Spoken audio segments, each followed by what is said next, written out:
Okay, so we want to verify this trig identity, 1 plus tangent of gamma divided by the quantity 1 plus cotangent of gamma equals tangent of gamma.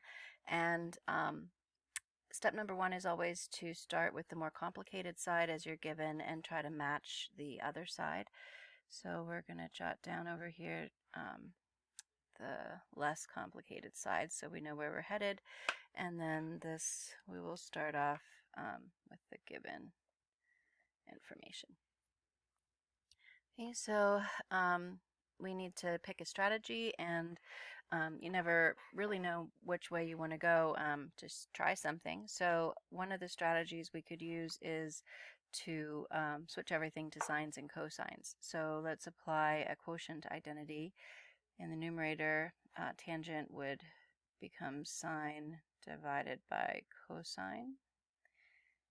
And then that denominator, if we write it side by side using the division symbol instead, we'd have 1 plus, and then quotient identity for cotangent, we'd get cosine divided by sine of gamma.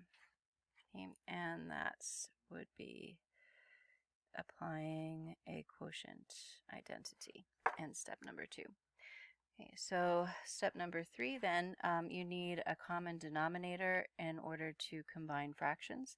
So we would have cosine divided by cosine instead of 1 plus sine divided by cosine in the first set of parentheses. That was the numerator. And then the denominator, that 1 to get a common denominator will change to sine of gamma divided by sine of gamma plus cosine of gamma divided by sine of gamma.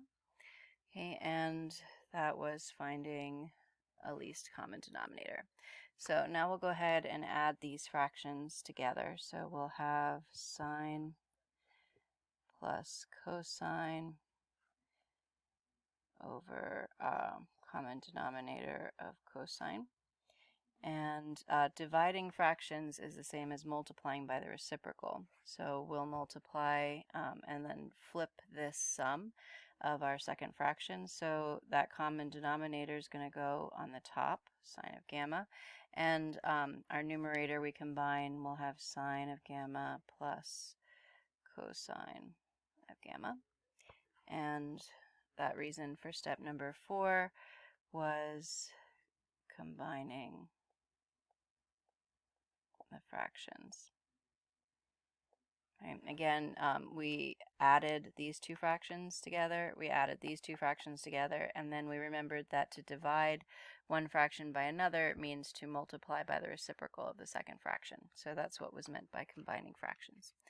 Okay, now in our next step, we are going to multiply these fractions, and to simplify, we can see that the numerator sine gamma plus cosine gamma, that can cancel with this denominator sine gamma plus cosine gamma, since we're multiplying those fractions together, and we'll be left with sine over cosine.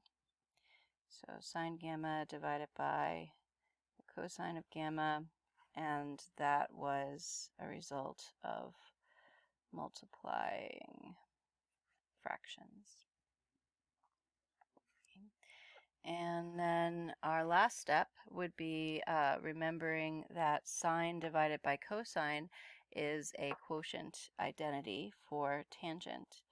And now we have completed our verification because we have ended up with our goal, which was to show that 1 plus tangent of gamma divided by the quantity 1 plus cotangent of gamma did in fact equal tangent of gamma, and it does.